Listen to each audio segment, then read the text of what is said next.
नमस्कार, मी प्रिया काळे. तरुण भारतच्या न्यूज बुलेटिनमध्ये आपल्या सर्वांचं स्वागत. आता पाहूया ठळक घडामोडी. मुख्यमंत्री सिद्धरामय्या 7 जुलै रोजी 2023 व 24 या वर्षासाठी राज्याचा अर्थसंकल्प सादर करणार आहेत. सोमवारी शहराच्या दौऱ्यावर असताना पत्रकारांशी बोलताना त्यांनी ही माहिती दिली. 3 जुलैपासून अर्थसंकल्पीय अधिवेशन सुरू होऊ शकते आणि 3 ते 4 दिवस राज्यपालांच्या भाषणावर चर्चा होईल. अर्थसंकल्प पूर्वतयारी बैठक घेणे बाकी असून तिथेच बजेटचे प्रमाण निश्चित केले जाईल असेही त्यांनी स्पष्ट केले.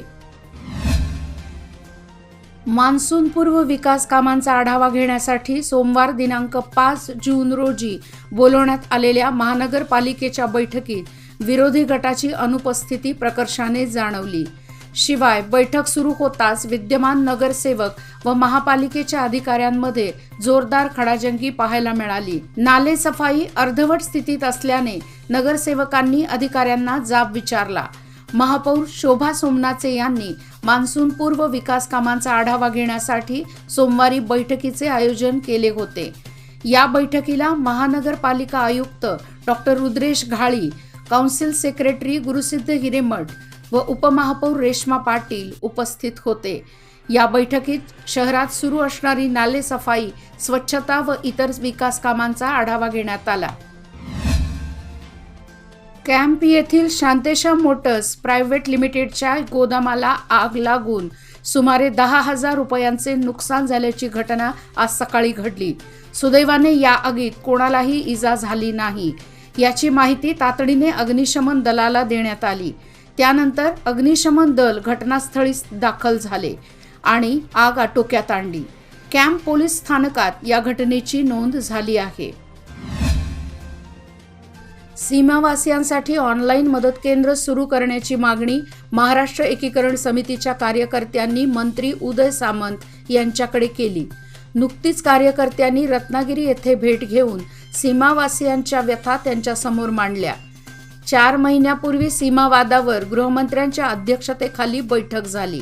या बैठकीत दोन्ही राज्यांचे 3 IAS अधिकाऱ्यांची नियुक्ती करण्यात आली आहे. परंतु त्यापुढील प्रक्रिया काय याबाबत सीमावासियांना माहिती नाही. महाराष्ट्र सरकारने समाविष्ट केलेल्या IAS अधिकाऱ्यांपर्यंत तक्रारी पोहोचण्यासाठी सीमावासियांकरिता ऑनलाईन तक्रार केंद्र सुरू करण्याची मागणी होत आहे. सुभाष गल्ली पहिला क्रॉस जुने गांधीनगर येथील ड्रेनेज पाईपलाईन पूर्णपणे खराब झाली असून ती बदलावी, त्याचबरोबर ड्रेनेज चेंबरची स्वच्छता करावी अशी मागणी जुने गांधीनगर येथील नागरिकांनी महानगरपालिकेकडे केली. या संदर्भात निवेदन सोमवारी आयुक्तांना देण्यात आले. जुनी ड्रेनेज पाईपलाईन जागोजागी खराब झाली आहे. यामुळे सांडपाणी ओव्हरफ्लो होऊन घरामध्ये शिरत आहे. ओव्हरफ्लो झालेले सांडपाणी रस्त्यात साचून राहत असून यामुळे रोगराई पसरण्याची शक्यता आहे. हिंदवी स्वराज्याचे संस्थापक छत्रपती शिवाजी महाराज यांचा 350वा शिवराज्याभिषेक सोहळा मंगळवार दिनांक 6 जून रोजी साजरा करण्यात येणार आहे. मध्यवर्ती सार्वजनिक शिवजयंती उत्सव मंडळातर्फे सकाळी 10 वाजता छत्रपती शिवाजी महाराज उद्यान येथील छत्रपती शिवाजी महाराजांच्या पुतळ्याची विधिवत पूजा करण्यात येईल. तरी या कार्यक्रमास शहर व उपनगरातील सर्व मंडळाचे पदाधिकारी व शिवभक्तांनी मोठ्या संख्येने उपस्थित राहावे असे आवाहन अध्यक्ष दीपक दळवी यांनी केले आहे. बेळगाव रेल्वे स्थानक परिसरातील रस्त्यावर रात्रीच्या वेळी अंधाराचे साम्राज्य पसरलेले असते. त्यामुळे या भागात रात्रीच्या वेळी ये-जा करणाऱ्यांना त्रास सहन करावा लागत आहे. अंबाभुवन रेल्वे स्थानक परिसरातील रस्त्यावर वाहतूक आणि पादचाऱ्यांची वर्दळ असते. त्यातच रस्त्यावर अनेक खड्डे पडलेले आहेत. परिणामी नागरिकांना याचा त्रास सहन करावा लागत असून पथदीप सुरू करावे अशी मागणी होत आहे. विधानसौधच्या 3ऱ्या मजल्यावरील महिला व बालकल्याण, ज्येष्ठ नागरिक व दिव्यांग सबलीकरण विभागाच्या नूतन कार्यालयात लक्ष्मी हेब्बाळकर यांनी महालक्ष्मीची पूजा करून सूत्रे स्वीकारली. यावेळी त्यांनी राज्यातील जनतेसाठी चांगल्या योजना सुरू करण्यात येतील असे सांगितले. यावेळी कुडल संगम पंचमसली पीठाचे जगद्गुरू श्री बसवजय मृत्युंजय महास्वामीजी, विधान परिषद सदस्य चन्नराज हट्टीहोळी, आमदार गणेश हुक्केरी, महेंद्र तमण्णावर, बाबासाहेब पाटील, माजी मंत्री राणी सतीश, माजी सभापती VR सुदर्शन उपस्थित होते. श्रेष्ठ भारत घडवण्यात विद्यार्थ्यांची भूमिका महत्त्वाची आहे.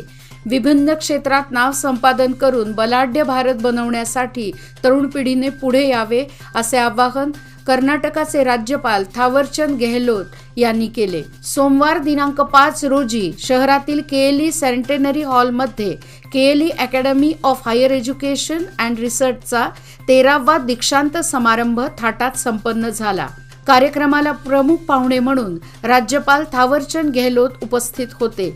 व्यासपीठावर काहेरचे कुलपती डॉक्टर प्रभाकर कोरे, कुलगुरू डॉक्टर नितीन गंगणे उपस्थित होते. जागतिक पर्यावरण दिनानिमित्त आज वृक्षारोपण करण्यात आले. बेळगावच्या महापौर शोभा सोमनाचे, उपमहापौर रेश्मा पाटील, बेळगाव उत्तरचे आमदार आसिफ सेठ, महापालिकेचे अधिकारी व विविध संघटना सदस्यांच्या उपस्थितीत फळांची रोपे लावून पर्यावरण दिवस साजरा करण्यात आला. यावेळी महापालिकेचे अधिकारी व विविध संघटनेचे सदस्य सहभागी झाले होते. बेळगाव उत्तरचे आमदार आसिफ सेठ यांनी आज बेळगाव शहरातील बाजारपेठची पाहणी केली. येथील गटारींची दुरावस्था पाहून महापालिकेच्या अधिकाऱ्यांना धारेवर धरले. पावसाळा सुरू होण्यापूर्वीच बाजारपेठेतील गटारींची स्वच्छता करण्याच्या सूचना देतानाच आपण 2 दिवसांनी पुन्हा भेट घेऊन याची पाहणी करणार असल्याचेही त्यांनी यावेळी सांगितले. या प्रसंगी नगरसेवक, महानगरपालिकेचे अधिकारी, कंत्राटदार व इतर सहभागी झाले होते. कुस्तीपटूंच्या लैंगिक शोषण प्रकरणी भारतीय कुस्ती महासंघाचे अध्यक्ष ब्रिजभूषण शरण सिंग यांच्या अटकेची मागणी करत आज बेळगाव शहरात शेतकरी संघटनेच्या वतीने आंदोलन करण्यात आले. त्यानंतर जिल्हाधिकाऱ्यांना निवेदन सादर करण्यात आले. बेळगाव कायदा सेवा प्राधिकरण, वकील संघटना आणि वन विभागाच्या संयुक्त विद्यमाने आज पर्यावरण दिवस साजरा करण्यात आला. न्यायालयाच्या आवारात आयोजित कार्यक्रमाचे उद्घाटन मुख्य जिल्हा व सत्र न्यायाधीश L. विजयलक्ष्मी देवी यांच्या हस्ते करण्यात आले. उपवन संरक्षण अधिकारी व हर्षभानू यांच्या अध्यक्षतेखाली झालेल्या या कार्यक्रमात प्रमुख पाहुणे म्हणून मुख्य वन संरक्षण अधिकारी मंजुनाथ चव्हाण, बार असोसिएशनचे अध्यक्ष प्रभू यत्नट्टी, शिवरुद्रप्पा कबाडगी, पुरुषोत्तमराव, G.K. Girish, N. Patil, Vinay S. Gowdar व इतर उपस्थित होते. याचबरोबर आजचे बातमीपत्र इथेच संपले. अधिक माहिती आणि ताज्या घडामोडीकरिता पाहत रहा तरुण भारत न्यूज चॅनल. तसेच आमच्या चॅनलला लाईक, शेअर आणि सबस्क्राईब करायला विसरू नका. आणि विश्वासार्ह बातम्यासाठी दररोज वाचा दैनिक तरुण भारत. धन्यवाद. शुभरात्री.